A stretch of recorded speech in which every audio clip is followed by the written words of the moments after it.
So today we're going to talk to you a little bit about the Office of Nationally Competitive Awards. So we are an office on campus that helps students identify and apply for external funding opportunities. So there is a whole host of funding available out there at the state and national levels that students can apply for. And they often target certain things like summer research experience or specific study abroad opportunities or graduate school, things like this. So if we'll go to the next slide, please. So I like this slide a lot because it really illustrates that University of Arkansas students are competitive for state and national awards. So last year alone, U of A students won over $2 million in competitive scholarships and fellowships. And so we're going to talk a little bit more about these different opportunities in more depth here in a minute. This kind of below the, the numbers, like the 57 Goldwater Scholars, the 24 Truman Scholars, those are awards won by U of A students throughout our history. So things like the Truman Scholarship, that is a scholarship for students interested in a career in public service.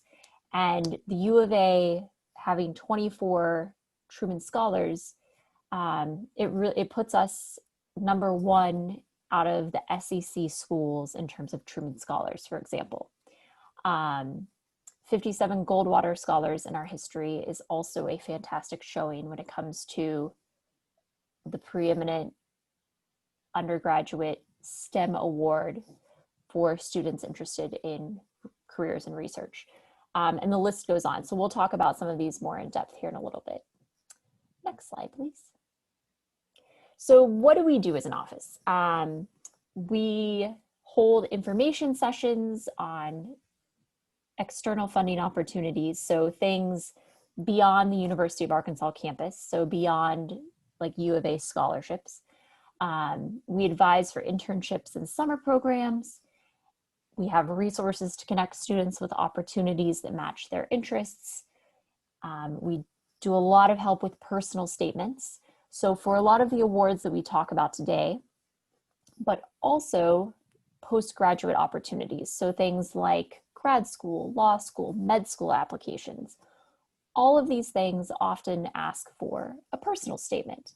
And so we are absolutely here as an office to give you feedback on your personal statements for those opportunities. And then we also do mock interviews and talk through certain interviewing techniques when it comes to these awards, and also things like your medical school interview or something like that. So we pull in faculty and staff from across campus and hold mock interviews to get students feeling very prepared for their upcoming interview. Next slide, please. So I will turn it over to Jonathan.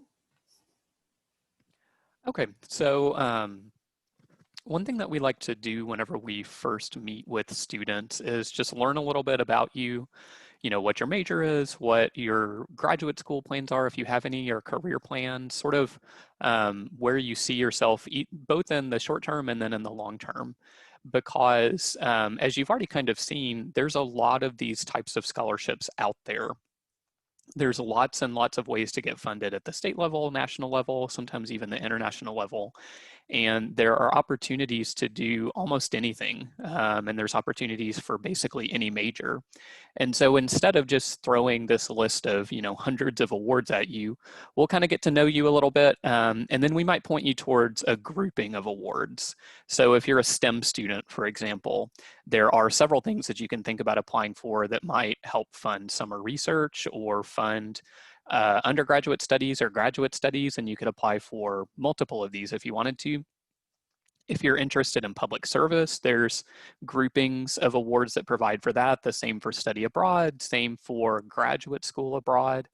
And it's very common that we have students who are interested in lots of these opportunities. So not just one, but they might think about applying for one thing sophomore year, something junior year, and then think about applying for something to do graduate school abroad as well. And these are just some of the kind of basic broad groupings that we work with a lot. But again, there's lots of opportunities out there. So this is not a comprehensive list or anything. So one award that we would encourage for sure everybody to think about applying for if you're a University of Arkansas student is the Student Undergraduate Research Fellowship. So the Student Undergraduate Research Fellowship is an award that comes from the Arkansas Department of Higher Education. And this is where you can get funding for doing undergraduate research. Most of you, I presume, are in the Honors College. And so more than likely you're going to be doing undergraduate research, right? So beginning sophomore year, you can start applying for SURF. And you don't have to be from the state of Arkansas to get this. You just have to be going to school or to a university or college in the state of Arkansas to be eligible for it.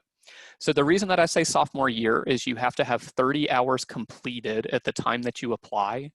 And the 30 hours, I know a lot of you probably came in maybe with AP credit, IB credit, concurrent, et cetera. That doesn't count towards this. You have to have 30 hours completed on a college campus since you've been enrolled as a college student. You have to have a 3.25 GPA and then a research mentor and a research project that you're working on. You can get up to $2,500 in the form of a research stipend and then up to $750 in travel funds. Typically what students do with the travel funds is they go to a conference because it's expected that you're going to share your work. The stipend is yours to spend however you choose. You can pay your rent with it, you can buy gas, you can do whatever you want. We have a pretty good number of students who win SURF every year, but the really great thing is that as a U of A student, if you don't win a SURF, then you'll be automatically considered for one of two awards, depending on whether or not you're in the Honors College. If you're in the Honors College, you'd be automatically eligible or reviewed for an Honors College research grant. If you're not an honors student, then you'll be reviewed for an undergraduate research grant. These two awards are exactly the same as SURF. They're the same amount of money, same terms and conditions and everything. They just come directly from the University of Arkansas instead of partly from the state like SURF does. And we have students who apply for this multiple years. Especially a lot of our STEM students start applying for SURF sophomore year. And they might not get a SURF that first year, but they'll get funded by the Honors College, and then junior year get a SURF. But we've had students win SURF as early as sophomore year, and we've had students win as sophomores, juniors, and seniors. And so definitely if you're going to be doing undergraduate research, this is something that we encourage you to apply for. Because not only do you get a little bit of money, but you learn how to write a research proposal, you create a good relationship with your faculty mentor, and then two other faculty who are going to write with you. So again, starting sophomore year, definitely think about applying for this. Then if there's any STEM students who know that they want to get a PhD in STEM and they want a research-based career, you might think about the Goldwater Scholarship. And one thing that we'd like to do is highlight some of our students who have won recently when we talk to students or when we talk to classes like this. And so the Goldwater Scholarship, Emily sort of mentioned before, is sort of the #1 scholarship in the country for undergraduate STEM students who know that they want to get a PhD in a research-based career. With the Goldwater, you get up to $7,500 to help fund your undergrad education. And the student that you see here, Sabrina Jones, she was our most recent Goldwater Scholar.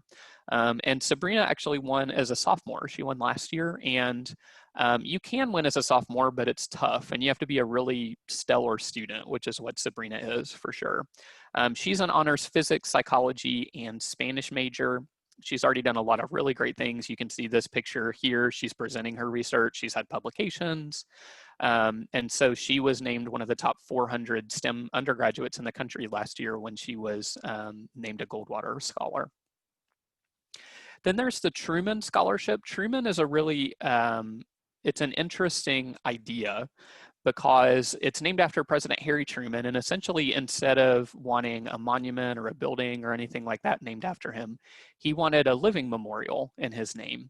And so the Truman Foundation provides Truman Scholarships. They provide about 60 a year, and these are $30,000 for graduate school, and you apply in your junior year.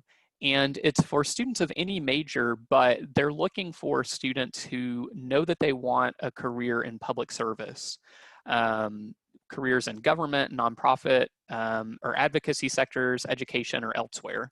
And public service does not mean that you have to want to work for the government necessarily or be a politician.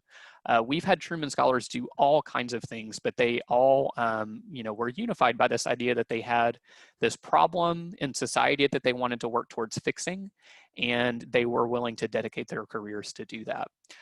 The student that you see here, Samya Ismail, Samya is our most recent Truman Scholar. Samya just completed an honors degree in biomedical engineering and was recently named a Truman Albright Fellow. So Samya will get to spend a year in DC interning with a nonprofit. I don't remember exactly the one that Samya will be with, but it's going to be a cool opportunity. And Samya, when making the application for the Truman Scholarship, had the intention of coming back to the state of Arkansas after completing an MD and either an MPP or an MPH, and working to improve access to treatment for type 2 diabetes in the state of Arkansas, because that is a big problem in some parts of our state. And so Samya's idea of public service was through medicine, but we have had Truman Scholars who were interested in expanding voting rights. We've had Truman Scholars who were interested in agricultural issues and water cleanliness. So there are all kinds of things that fall under this idea of public service for the Truman Scholarship. And so if you're the type of person who, is very involved in your community, might have some political involvement, definitely think about looking into the Truman Scholarship to apply for your junior year. Then there's the Udall Scholarship. Udall is an interesting combination because there's two different sides to it. One is for students interested in careers in the environment, and then the other is for Native American students interested in careers in either Native American public policy or healthcare. And both sides of it offer $7,000 to either sophomores or juniors who are applying. And the two students that you see here are our two most recent Udall Scholars, and they actually came from each of the two sides of the scholarship. So Michael Reinisch that you see on the right, he was a chemical engineering student, and he won for the sustainability side because he knew that he wanted a career in sustainable energy. And then Elise Clote that you see on the left applied in the Native American category, and she was interested in food sovereignty on reservations, so making sure that people who live there had access to healthy food, they knew where it was coming from. And the great thing about the Udall Scholarship is it also offers some non-monetary benefits. You do an orientation where you meet all the other Udall Scholars for the year. There's a really robust alumni network. So if you fall into one of these two categories, we definitely encourage you to think about applying for this in the future. Again, if there's any STEM students, there are lots and lots of opportunities to help get research funded. And one of the things we encourage STEM students to look into is doing summer research potentially at another institution. And you might think, well, I'm going to be doing research at the U of A. Why would I want to go somewhere else to do research over the summer? And you can do great research here. We have amazing faculty. But the benefit of doing summer research potentially at another institution is you're making connections at other places. You're learning how different mentors approach research differently, which can be great if you're wanting to go to grad school in the future. And one of the summer programs that you can look into is something called the Amgen program. And Amgen sets up summer research institutes at universities across the US, but it's very selective. There's only about 12 or 14 every summer, and it's at very top tier universities. And the student that you see here, Elon Haile Jesus, she was our very first winner of the Harvard Amgen Scholarship. So through that, Elon got to live on Harvard's campus for a summer, got a $4,500 stipend, and got to do some really interesting biomedical engineering research. At the time, one of the projects that Elon was working on was wearable sensors using biomedical engineering that you could potentially put like in a t-shirt that would detect really minute changes in perspiration nutrition and skin temperature, because that could be potentially used in developing nations to detect malaria very quickly. She did some other really cool stuff at this Amgen program. We've also had students participate in the NIH Amgen program in Bethesda, Maryland, and then also the Caltech Amgen program in California. And so if you're a STEM student who's interested in, expanding your research career, definitely think about some of these summer research opportunities. Then there's the Fulbright Scholarship. So the Fulbright U.S. Student Program allows graduating seniors or graduate students or recent alumni the opportunity to do one of three things, and that's teach English, study in another country for a year, or do research in another country for a year. You do have to have your bachelor's completed at the time that you apply for this, so this is something that often our graduating seniors apply for, but students of any major can apply, and there's opportunities to do Fulbrights in around 140 countries, so you can do almost anything. It's a huge, huge program.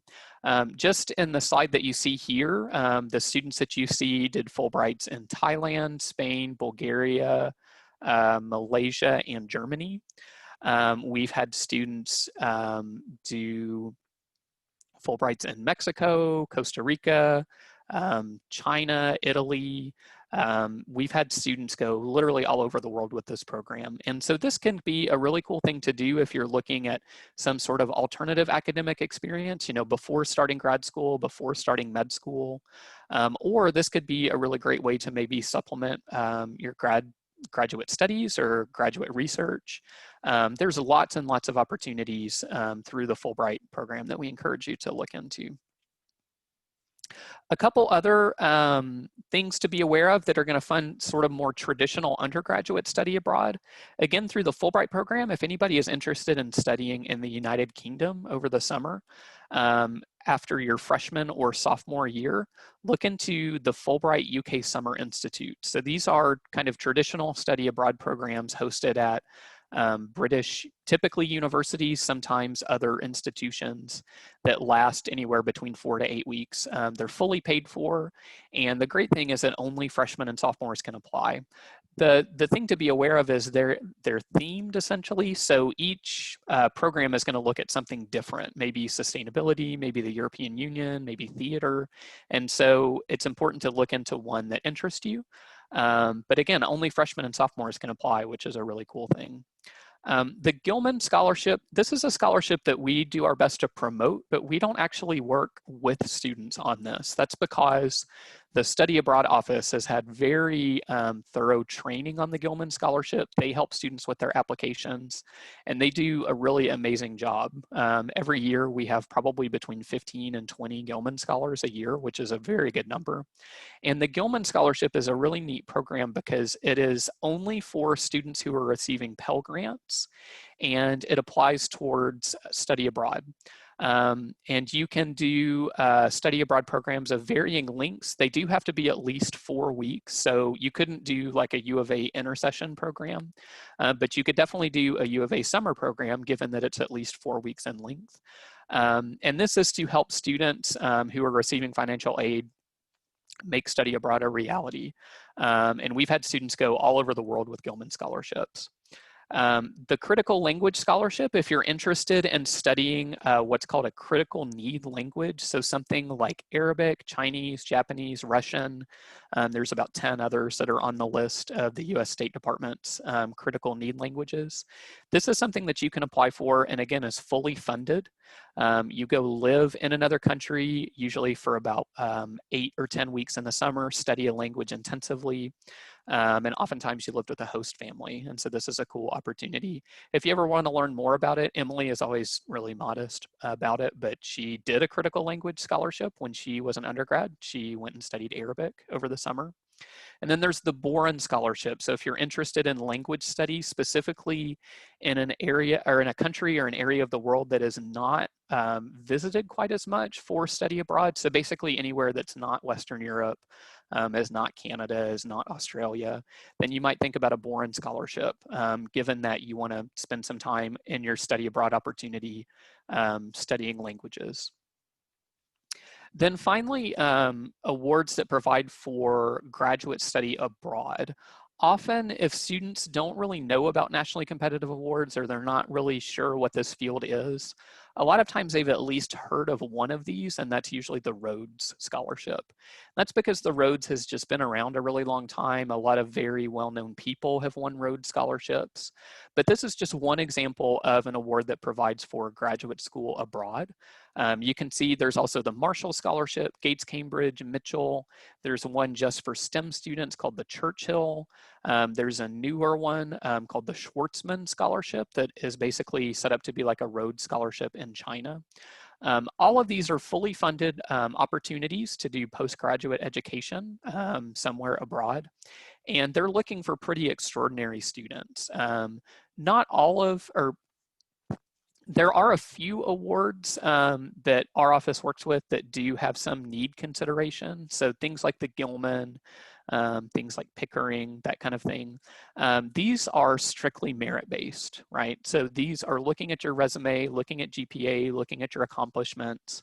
And all of these are looking for students that are just really incredible students.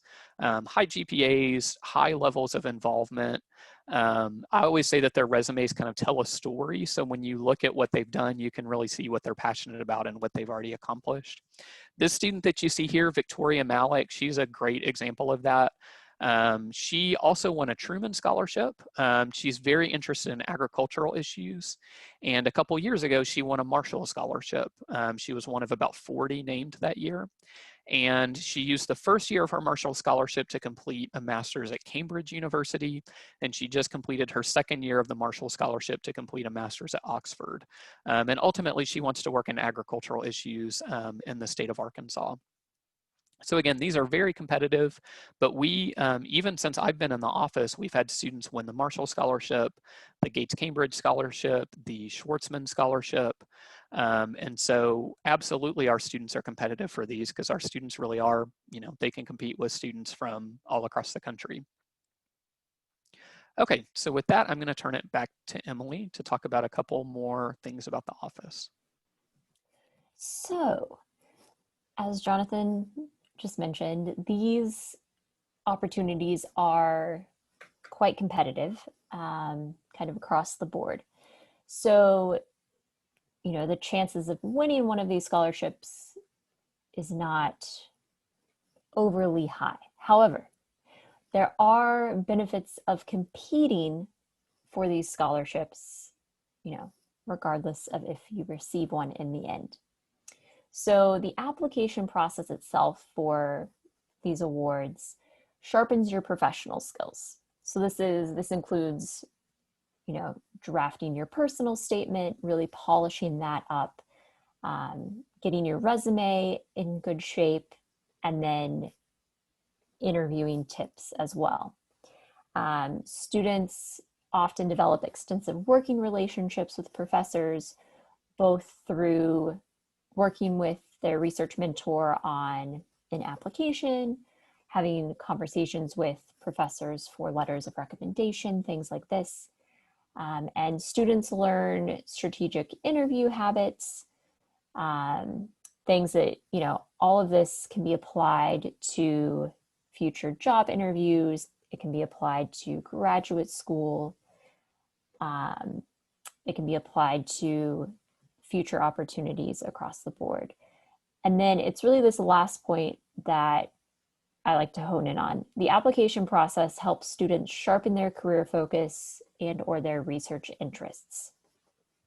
So for many of these applications, students are kind of required to talk about themselves in a way that, gets to the heart of who they are, what they're passionate about, and what they want to do, to a panel of people who they will likely never meet in person.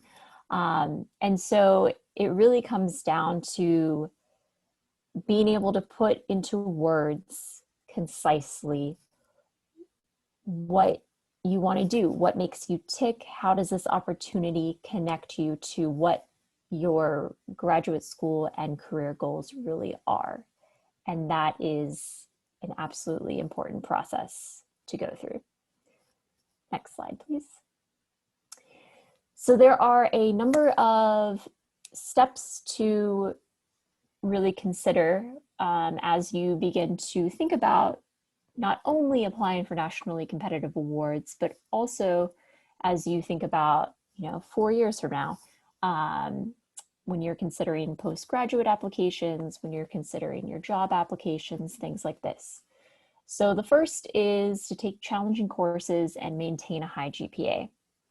As Jonathan mentioned, most of these opportunities are merit-based.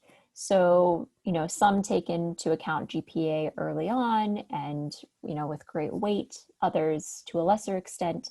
But at the end of the day, your course work, your GPA is really going to be looked at some point in the review process. And then engaging on campus and or in the community is important. And by this, we mean actionable leadership and service. So actionable leadership in service is really looking at what you have done as part of a group, as part of a movement to make change. So actionable leadership is more than, say, being president of the Biology Student Association. It's more than a title. It's going to be looking at what did you do in that role, or what did you do as a member of that group to really effect some change in your community. And then connecting with professors. So connecting with professors throughout your time in college is very important. It's something that many people will, recommend that, freshman year you start going to office hours, right? And one of the main reasons here is being able to make a relationship with professors and then continue that relationship throughout your time in college. For many of these awards and for graduate school, med school, law school, etc., you're going to be asked to provide letters of recommendation. And letters of recommendation are, they just are much richer letter from a professor who can really speak to you and your experiences. So going to those office hours early on and continuing to do so is definitely something to take into consideration. Then there's making the most of your summers. So whether that's doing a research experience at another institution, whether that's study abroad, whether that's internships, volunteering, really making use of those 2.5 months that you're not necessarily in school. And then seeking out opportunities to research, maybe being an SI leader, things like this. And then reading the newspaper. So a student who is informed about what's going on globally and also in their community is simply a stronger student and a stronger applicant for these awards and for postgraduate education. So for example, if you are considering law school, in your law school interview, you very well could be asked about a recent Supreme Court case, for example. Or in your medical school interview, you could absolutely be asked about something to do with the Affordable Care Act or with the status of Medicare or something like this. And so there's always going to be a need to be up to date and aware of what's going on. Next slide, please. So this is us. This is our contact information. And we love to meet with students throughout your time here at the U of A. And we do particularly like to meet with freshmen. It's, this could be a quick meeting where we talk about, what your interests are, kind of what your thoughts are for the future and what you want to accomplish during college, and see what types of funding opportunities are out there and how our office can help you find those. So we absolutely encourage you to reach out to us at awards@uark.edu and just ask to set up a meeting. We would love to meet.